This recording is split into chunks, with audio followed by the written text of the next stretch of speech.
जय शिवराय।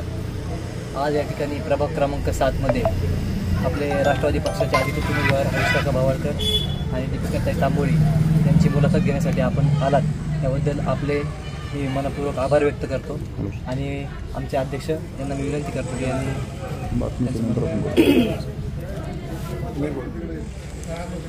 आज जुन्नर शहरात 2025ची नगरपालिकेची इलेक्शन होऊ घातलेले आहे। त्यासाठी सर्व जनतेकडून तुमच्या वार्ताहर लोकांची आमच्याकडून शुभकामना आहे तुम्हाला। तर सगळ्या वार्डात तुम्ही फिरतायत, आज सगळीकडे जात आहे, जनतेचे जे जे अडचणी आहेत ते लोकांपर्यंत तुमच्यामुळे समजत आहे, त्या गोष्टी चांगल्या आहेत। सर्वप्रथम मी जुन्नर शहरवासियांना आणि जुन्नरच्या जनतेला आणि 7 नंबर वार्डाच्या लोकांना यांना एक विनंती करतो का घड्याळाच्या जेवढी लोक आमची घड्याळावर उभी आहेत त्यांना सर्वांना त्यांनी निवडून द्यावं आणि अतुल शेठ बेनके आणि अजितदादा पवार यांचे हात बळकट करावे।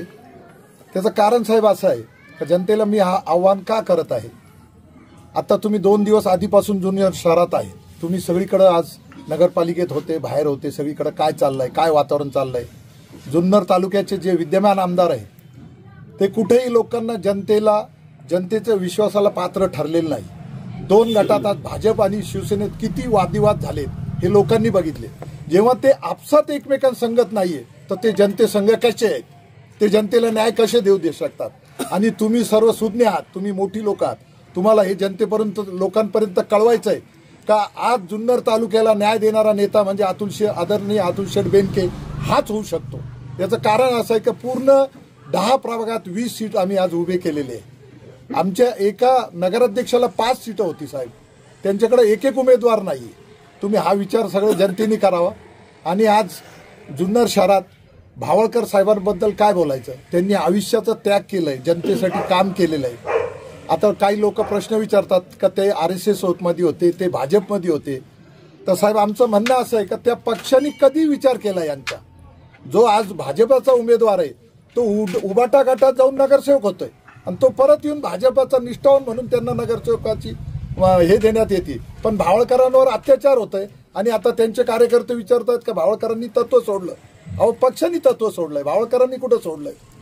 माझी विनंती एवढीच आहे जनतेला का सर्वांनी मिळून भावळकरांना न्याय द्यावा आणि आमची तांबोळी मॅडम उभे आहेत यांच्यावरची लक्ष देऊन दोघांना निवडून द्यावं आणि वरचं नगराध्यक्षपद हा नगराध्यक्षपदाला बी घड्याळाला मतदान करून आमचे खोत मॅडम यांना निवडून द्यावे। आणि अतुल शेठ बेनके यांनी जेवढं भरीव निधी जुन्नर शहरात आणलाय ते तुम्हाला सगळ्यांना माहिती आहे, जनतेला ज्ञान आहे। आज ती कामं बंद आहे साहेब, जी चालू होती ती बंद झालेली आहे, म्हणजे आज जनता कुठं चालली। तुम्ही मगाशी म्हणाले की बाबा अतुल शेठचं नेतृत्व कणखर आहे। याच्यापूर्वी त्यांचे वडील स्वर्गीय वल्लभ शेठ बेनके आमदार होते, त्यांच्या नेतृत्वाखाली जुन्नर नगरपालिकेत सत्ता पण होती, तर जुन्नरकरांना अजूनही स्वच्छ पाणी प्यायला नाही मिळालं। नाही साहेब, काय झालं त्यावेळेस मी उपनगराध्यक्ष होतो, त्यावेळेस आम्ही वाळू वगैरे मागवली होती, फिल्टरेशन प्लॅन बदललं होतं। त्याच्यानंतर काय झालं, आपली लोकसंख्या वाढली साहेब, बाहेरगावची लोक खूप आता आपल्या शहरात वाढल्यामुळं आपल्याला जो पाणीचं गणित होतं तो बिघडला होता, पण त्यावेळेस आम्ही ते केलं। आणि आज सत्ता, अजून एक गोष्ट साहेब, बरोबर तुम्ही हा प्रश्न चांगला विचारला, त्यावेळेस कधी कधी लाईटीचा प्रश्न यायचा तर आपल्याला आमदारांनी सुपर लाईन टाकून दिली नदीवर सेपरेट, त्याच्यामुळे जनतेला पाण्याची कमतरता नाहीये।